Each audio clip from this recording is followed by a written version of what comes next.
Alright, so here's the thing. With every single opportunity of making some extra money with sewing that I have on this list, you have to ask yourself two questions. So number one, how much extra time do you have that you can devote to this or that opportunity or this or that idea? And number two, how much money do you need to make? Is it just a tiny bit to cover some fabric and some materials, to really enjoy your sewing and not to put a strain on a family budget? Or do you need to make a full-time income from it? And then you can see which option or maybe combination of two could really work the best for your needs and for your circumstances. Hello my dear sewing friends, it's Elisa here with Thoughtful Creativity, and to open up this video, I wanted to let you in on a situation that actually got me thinking about today's topic. And today's topic is 5 alternative ways how you can make money with your sewing skills or your sewing hobby. Now, what really got me thinking about not putting all of your eggs in one basket is the situation that happened, I would say 1 or 2 weeks ago. So I received an email saying that the farmer's market where I participated with the stuff that I have made has been dismissed till the end of the season. And that sucks. Now, in all fairness, if I was the organizer of that farmer's market, I would do exactly the same thing. Now, the whole farmer's market thing here in our small town started off all right. It was decent. So we had decent amount of vendors, decent amount of foot traffic. And then as the season progressed, it dwindled.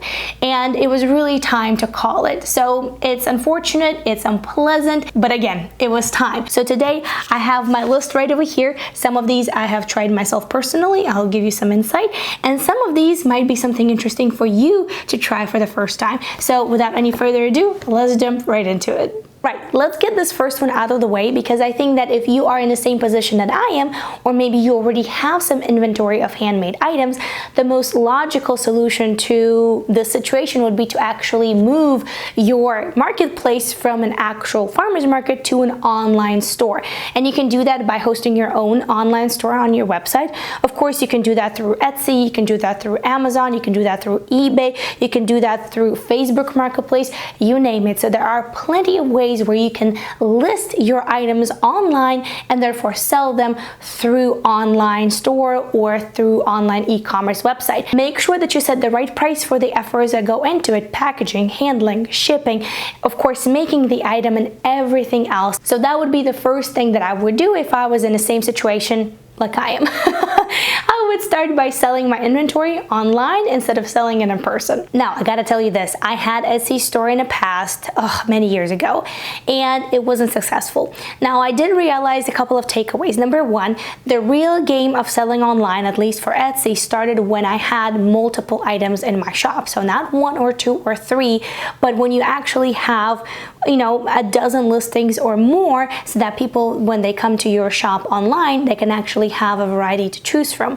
And number 2, you really have to promote your store. There's SEO, there's social media marketing, there are other things that are involved in order to surface your online store and your online product to as many people as possible. So keep that in mind. Just by opening an online store, you're not going to have a line of customers waiting to purchase your product, although you might get lucky, but in majority of the cases, you do have to put some work in order to advertise your store and advertise your product. So I think it's pretty self-explanatory, at least to me, but I really wanted to emphasize the fact that before jumping into any of these ways of making money with your sewing skills and your sewing hobby, do your own research so that way you know exactly what you're signing up for.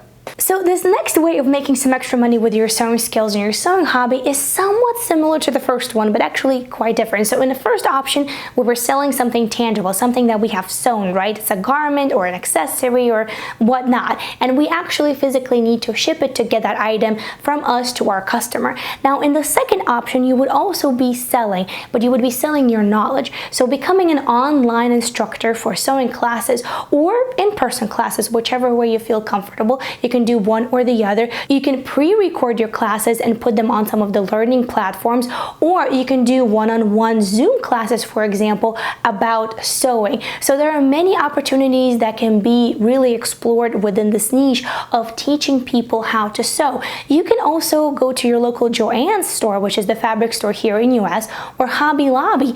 A lot of times they're either looking for instructors or they're able to give you the room to use for the purpose of teaching somebody to sew. So for example, I have my local Hobby Lobby right over here, and Joann's as well, but my local Joann's, which is about 20 minutes away from our home, does not perform any classes, but the Hobby Lobby does.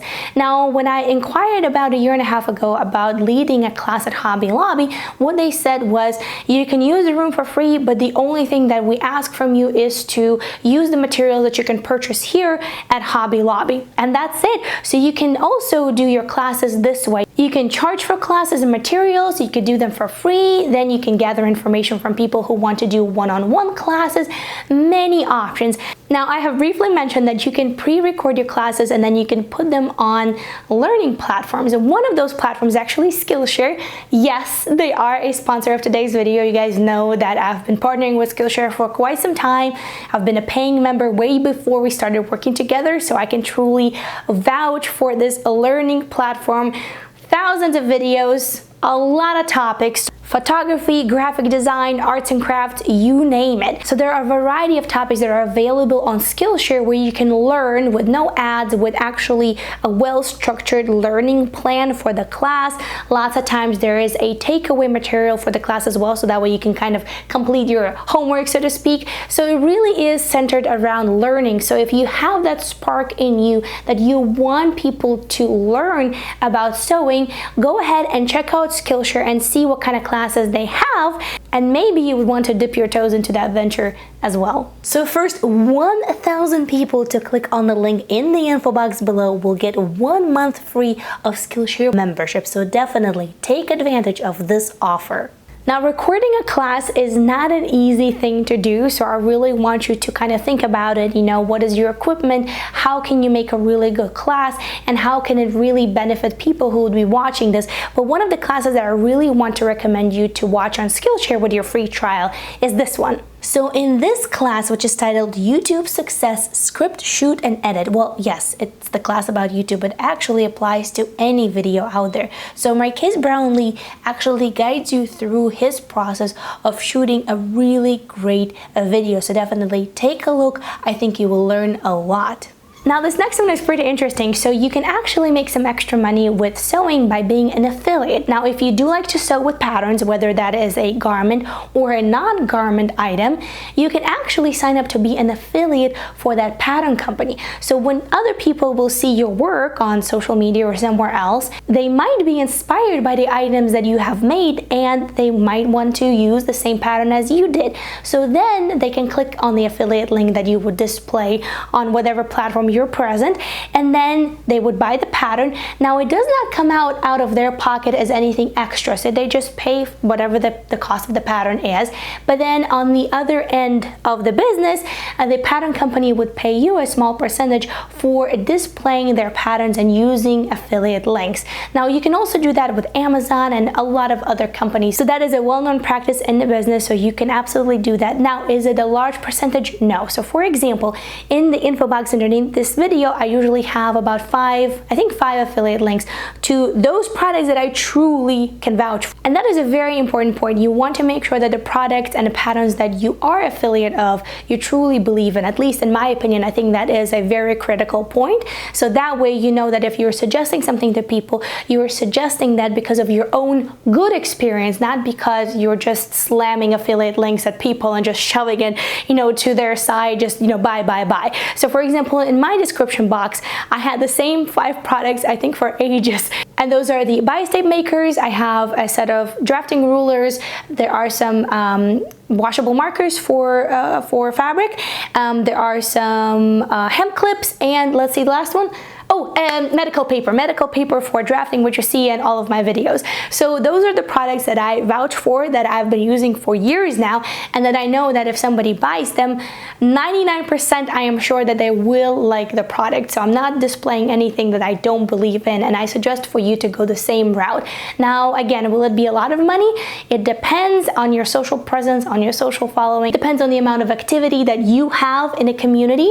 So there are a lot of varying factors. However, it is one of the ways how you can make some extra money with your sewing.